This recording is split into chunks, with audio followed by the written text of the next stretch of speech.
Don in London. Hello, it's February 29th, 2012.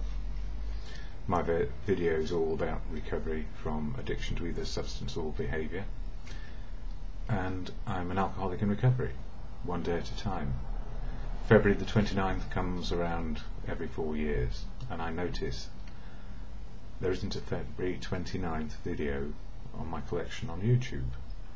So to complete, this is a leap year video all about recovery from addiction to either substance or behaviour, and I want to read from this little blue book I've got here, and you can just about see faintly it says Alcoholics Anonymous on the front of it. I would like to read I'm going to read the foreword to the first edition, because it reminds me about what the whole fellowship of AA is about. At the same time, I don't represent Alcoholics Anonymous, I just represent a view, my view, of how it's helped me over the years.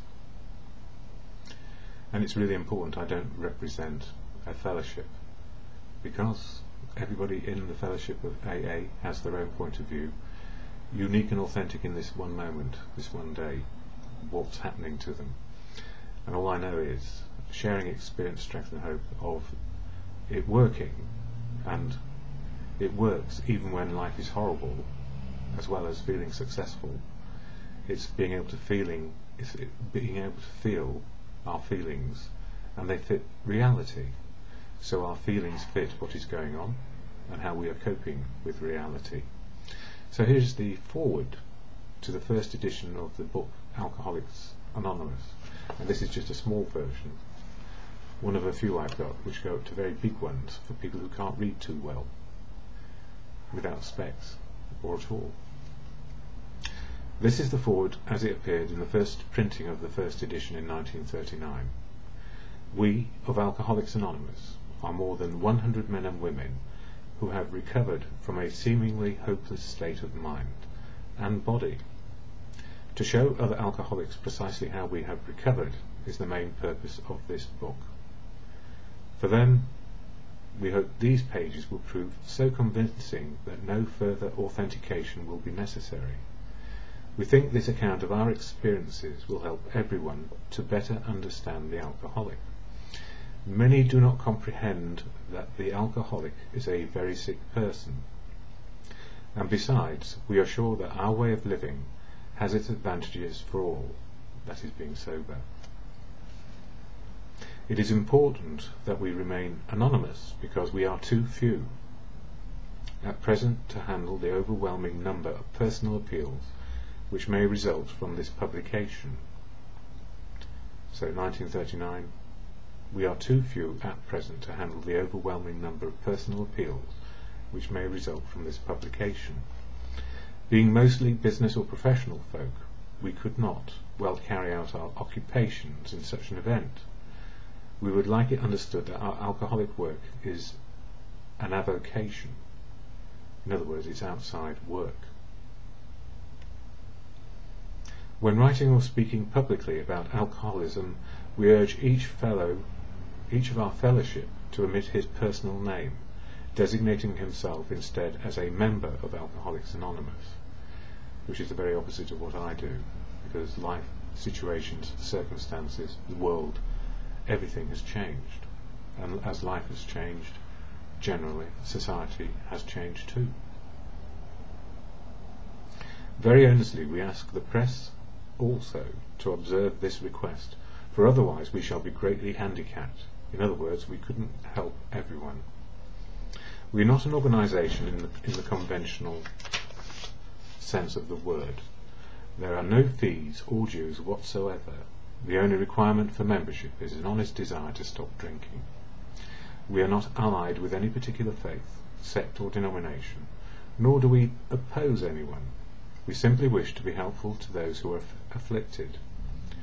We shall be interested to hear from those who are getting results from this book, particularly from those who have commenced work with other alcoholics. We should like to be helpful to such cases.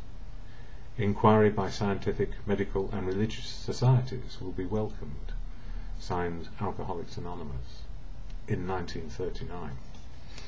And for me that's really important, because sharing a message of experience, strength and hope. For decades, the anonymity has sometimes afforded everybody the ability and opportunity to find out who they are, find out the truth of who they are on a daily basis. And anonymity has provided a safe place, a foundation, to find out what is the truth of our situation and how to learn to be open and honest and willing to change and stay sober one day at a time. So the anonymity affords the sanctuary for people to find their path to truth, open, honest and willing living in unity, service and recovery. And it's not a profession, it's a way of life. And from that come the 12 steps for an individual to develop a way of living and life to work sober, dealing with all contingencies, and the 12 traditions which hold the fellowship in unity, service and recovery. You will find many people talk about recovery now as best they can to share a message of experience, strength and hope, and I'm one of them. But this is not my raison d'etre, if you like. This is not my reason for living. Living is for living, to be able to pursue happiness and find out what works for us in our own lives. And I didn't know how far out I was from that idea. The pursuit of happiness? Not really the pursuit of happiness these days.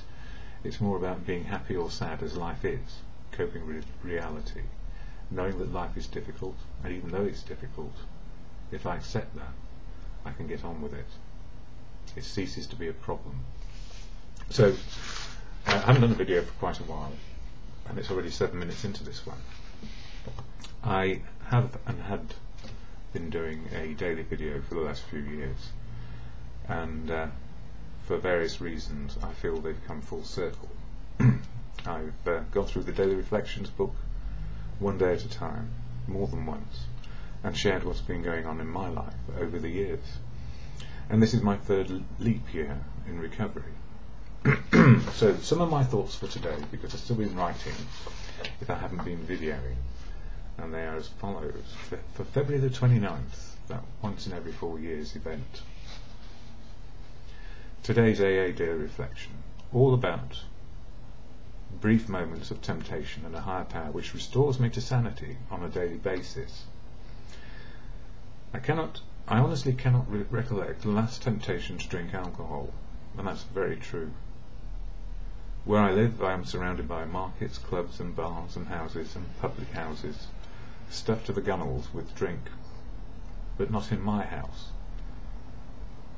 In my early days of recovery, I went to meetings of the Fellowship of Alcoholics Anonymous because I was frightened of drinking alcohol again.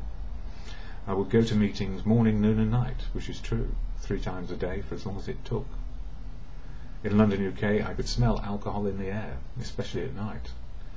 I was like a bloodhound when it came to being able to sniff it out. Nowadays, I don't really smell it these days. It's just part of the background pong of London. Nowadays I go to meetings because I simply like them and love the people who go. And not only that, I learn a lot, always, from how people are living their lives when they share their experience, strength and hope of what it is to be sober and deal with the good and the bad of what is going on. I don't keep alcohol in my house because I don't need it, and I don't need to be tempted, stubborn and defiant about having it around. So why tempt myself as if tempting fate? So if anybody comes to my house, they can drink whatever they like as long as it's not got alcohol in it, and that's my rules for my house.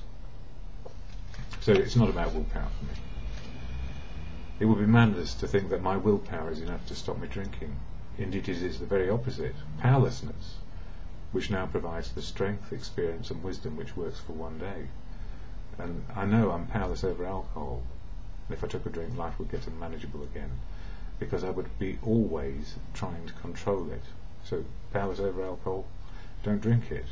No need to control it. I am restored to sanity on a daily basis, and I know my vulnerabilities. My ego can find 1,000 reasons to defy the obvious, that I am an alcoholic in recovery and can be tempted at any time. And I tell you what, on Sunday last, a good example, really. On a Sunday, there's so many meetings around here for people who want sobriety and to keep in recovery. And I decided and mentioned I was going to go to a meeting at 3 o'clock on a Sunday afternoon. But between saying that in the morning and the meeting, I came up with 1,000 reasons why not. I don't need it. I don't want to go. I've got this to do. I've got that to do. I could do this and I could do that. So I went to the meeting, and even as I pushed the door open, it was only when I was inside and saw people I knew that I felt comfortable. So ego, whatever it is, the mind can tell us stubbornly and defiantly, I don't need to do something, but I do need to do something. I need to keep in constant touch, constant contact with people who remain sober one day at a time. Or it goes the other way. I look for conscious contact with people who may drink one day at a time and then end up persuaded and tempted after all these years I could drink again. And of course I could, but then life would become unmanageable and the darn drink would have power over me again, because I would always be trying to control it, and I can't control it. The word God. Now God appears quite often in the text of the fellowship books, but it's not a God of someone else's understanding that's important. It's a power that works for you in your life, and this is how it works for me. The word God was never frightening to me. It was what many I encountered made God out to be for them. The God which took sides, which they heard from, which they used to control me and my outlook. A bit like the bogeyman who was deployed or employed by those who wanted me to fear doing something those in power did not want me to do. And that could have been from parents to teachers or whatever. The bogeyman will get you. Well, my bogeyman happened to be drink in the end. So I have the freedom to make good and right choices for myself without. Start that again. Yeah, the God which took sides, a bit like the bogeyman who was employed by those who wanted me to fear doing something those in power did not want me to do. And I have the freedom to make good and right choices for myself. And I don't impose my will and my attitudes and outlook on others, but I'm very happy to share it, but not impose it, because everybody needs to come to an opinion about what is good for them, or not good for them, as the case may be, and then learn the difference. So those are my thoughts this morning, and also my writings between 2005 and 2011 are somewhere on my computer that are eluding me this morning. I will find them at some stage, but what I've put down in relation to 2005 to 2011, I found one video I made 4 years ago, and I will try to upload it to complete a full annual account of my life in recovery one day at a time on my video blog, which is on YouTube, which, if you see this, is obviously where they are all uploaded. I'm writing this in 2012, my third leap year in recovery. What can I say about recovery over the last few years? That whoever we are, recovery works in the moment of now and just for today. It's just for today for me. So the number of years in recovery have provided me with knowledge of, experience of, learning from, and wisdom of how to live sober one day at a time. But the only day I live in is this one. So in recovery, we're all in the same day. Our life experiences one day at a time are unique to ourselves. At the same time, the 12 steps and 12 traditions are enduring principles which help me to be open, honest and willing as an individual. And these principles are suggestions. They're not rules, not laws, and they're not regulations laid down to be followed in some religious way. They are suggestions for living which make it possible to make the best choices open to me without damaging or hurting other people, and do no harm don't hurt people with intent. It's very easy to go back down that road. Hurt people hurt people. Hurt people in early recovery want to hurt others because it is a miracle to be alive one day at a time, whatever our circumstances, because life is very fragile. So many things, people, places, impact on us daily, and making sense of anything can be very difficult, especially nowadays, where we're crunched into credit and poverty and God knows what else. And those who have don't want to give it away, and those who haven't are getting very angry about it. So many things, people, places and things impact on us daily, making sense of anything can be difficult. And M. Scott Peck said, life is difficult, and when we accept that life is difficult, it ceases to be a problem. And as they say in the Caribbean, no problem. We are never alone if we can ask for help when the inner voice inside screams with fear, or simply tells us we don't know something or don't know how to do something. We can always ask for help, anytime, anywhere, and from anyone. And it doesn't need to be within fellowship. Wisdom resides in the most unlikely places. And I am always happy with the notion that God works through people. I can go with that, but I still couldn't define God if you asked me to. So if God works through people, I am also mindful that God works through people. So can the devil, who apparently is always in the detail. So those are my thoughts. And why did they come out like that? Well, because I read the AA Daily Reflection this morning, apart from trying to find out where my other video was. And hopefully I can find it. Yes, the AA Daily Reflection for today. One AA miracle. Save for the brief moments of temptation, the thought of drink has never returned, and at such times a great revulsion has risen up in him. Seemingly he could not drink even if he would. God had restored his sanity. And that comes from Alcoholics Anonymous, page 37, 3rd edition, if I'm right. Anyway, that's not important. What's important is something restored us to sanity. The higher power, God, whatever you think or feel it might be for you. The word God was frightening to me when I first saw it associated with AA's 12 steps. And I was frightened by other people's definition of what God might be for me. So always I know the devil is in the detail of what other people think rather than what I come to understand for myself. But that is what the program is about, coming to an understanding with oneself about what is good for us and learning the wisdom from others, not following blindly, but for me going to enough meetings 3 times a day so I wouldn't go into it or drift into a drink and then see what other people were up to, whether they believed in God or not. Having tried all means I could do to stop drinking, I found that it was not possible for me to sustain that desire over a period of time. Yet how could I believe in a God that had allowed me to sink to the deep despair that engulfed me, whether drinking or dry? Because unfortunately, drinking or dry, depression hits very badly in early days of recovery for many of us.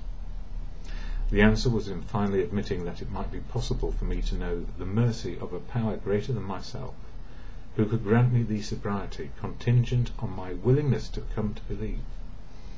And I came to believe there were many powers greater than me. And I didn't have to call them God, nor did I have to call them a person. The combined wisdom of fellowship, the combined wisdom a person learns and shares about a particular situation. We work it out as we go along, just one day at a time. And by following the example of my sponsor and other AA members in practicing faith I did not have, my life has been given meaning, direction and purpose. And I do have faith today. Faith in asking for help, faith in not knowing the answers, faith in continuing to see life as it is and cope with it, cope with reality. So there you are, that's the stuff for today. And just coming back to this preamble, or the preface to the 1st edition, find it. Yeah, forward to the first edition. Key to me. It is important that we remain anonymous because we are too few at present to handle the overwhelming number of personal appeals which may result from this publication. Now, one of the traditions does say anonymity is paramount at the level of press, radio and films, but also step 12 is all about sharing experience, strength and hope. So what is the personal gain in doing these videos for me? None so far in all my years in recovery, and I'm also doing them, I've stopped doing them regularly for the simple reason one voice is never enough in recovery. It's the many voices I hear in the rooms of AA, the many voices of experience, strength and hope, of relapse, drinking again and long-term sobriety, whatever it happens to be, because the door is always open in the fellowship for those with a desire to stop drinking. No rules, no laws, no regulations, no president, nobody telling you what to do, but we do work together in unity, service and recovery, one day at a time, and long may it be so.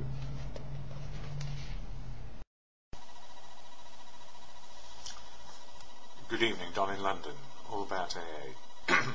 Alcoholics Anonymous is a fellowship of men and women who share their experience, strength and hope with each other that they may solve their common problem and help others to recover from alcoholism. The only requirement for membership is a desire to stop drinking. There are no dues or fees for AA membership. We are self-supporting through our own contributions. AA is not allied with any sect, denomination, politics, organisation or institution. Does not wish to engage in any controversy, neither endorses nor opposes any causes. Our primary purpose is to stay sober and help other alcoholics to achieve sobriety. And that takes almost a minute to say. Don in London, it's 28th of February and the time is 9:50 in the evening. And I've been to two meetings of AA today. One in the Hop Gardens, which is just off Trafalgar Square, and it was a step 5 meeting, and this evening at Radnor Walk, which was a step 9 meeting. And that might sound like gobbledygook to anybody who's not in the fellowship, but step 5 and step 9 are part of the 12-step program of recovery that any alcoholic can be party to if they come into the fellowship. And as it says there, no dues or fees. And some of the other good news is that whilst I don't speak for AA, I can speak for myself. I got my choices back in recovery to live a life quite different from the one I had before. And I'm glad about that. I'm glad I'm not the person I used to be, because I used to drink so much to blot out what the world felt like, because I didn't feel right in the world. And these days I feel right about myself, and I understand the world as it is, just now, just for today, and what I may do and what I may not do. And step 5, for those who don't know, it says here, admitted to God, to ourselves and to another human being the exact nature of our wrongs. And that is following a searching moral inventory which we do on paper. We write everything down over the years that we have done, which impacts in a moral way to the good or bad of us. And it's really about the 7 deadly vices and the 7 virtues.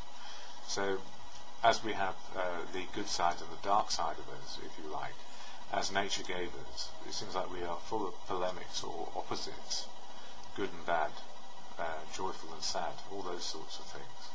Then our program is really about getting our feelings right on a daily basis, so we can see the world as it is and not through the bottom of a glass. And step 9 tonight was made about making direct amends to such people wherever possible, except when to do so would injure them or others. So, highly moralistic it seems, but in truth all it's about, and the truth of it, all AA is about, is finding that elusive truth, the truth of ourselves and our situation, and what we may do on a daily basis to improve our well-being. And as it says in AA, and if it were a religious organisation, our spiritual well-being.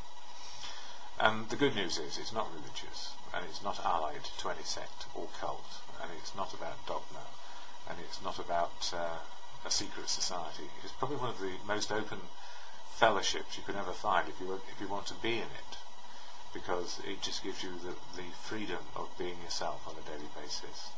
So today with the Hop Garden there were one or two newcomers, and when you walk into a meeting which is a step meeting talking about something halfway through a revolution in most people's lives, which is to get ourselves back on track and without a drink inside us, it can seem a very strange place with all sorts of ideas and language that we just don't understand. But the most important part of my meeting at Hop Garden was just towards the end when I spoke and said, when I first got to AA,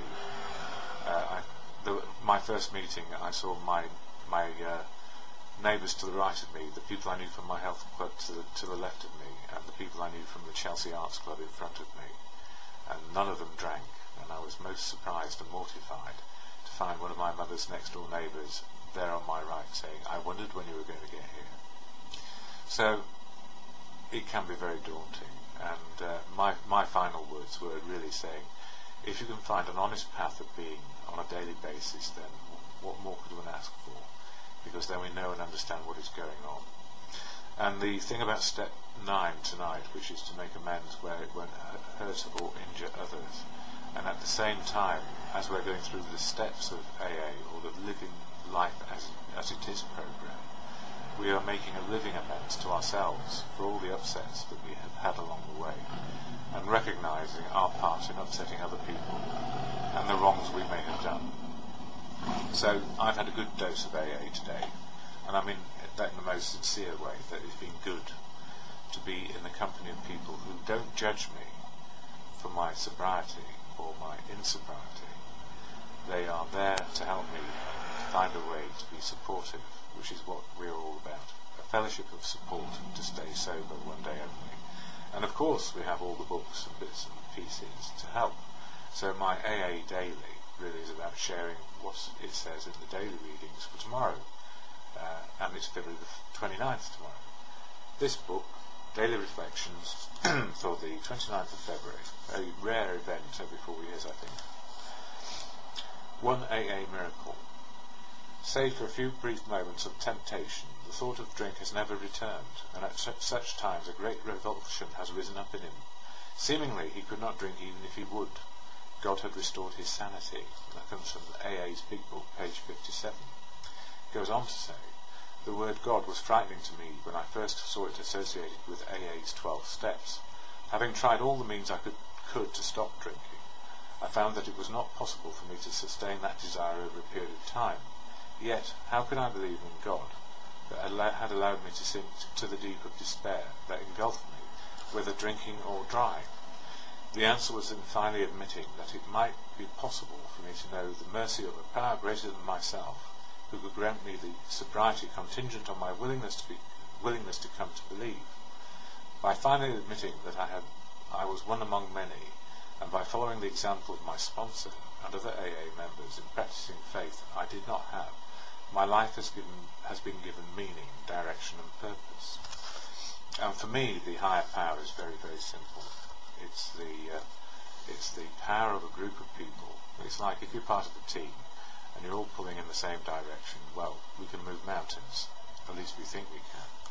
But in AA all we want to do on a daily basis is not drink alcohol. And my understanding of God is truth. God is truth to me. Gandhi's version and my version. But there are 6.5 billion definitions of God, and they're all correct for every living person who has an idea in their head.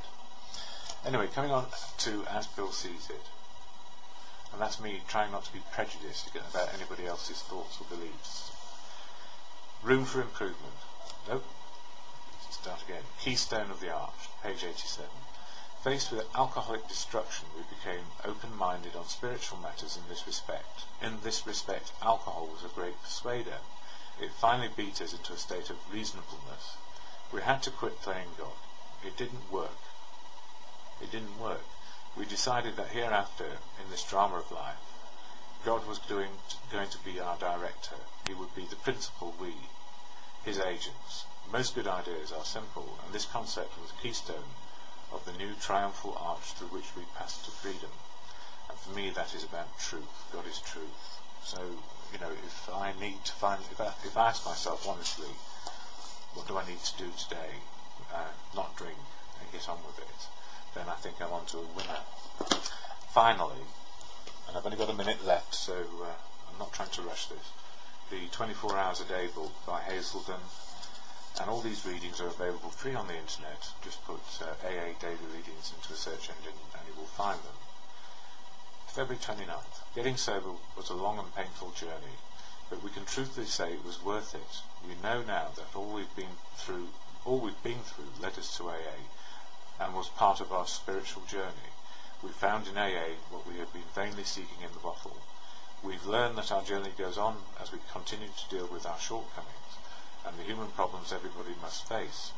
And when we reach a crossroads or a roadblock, we know that our higher power will come to our aid in making the right choices and surmounting all obstacles. Do I turn to my higher power to sustain me as I continue the spiritual journey that brought me into AA?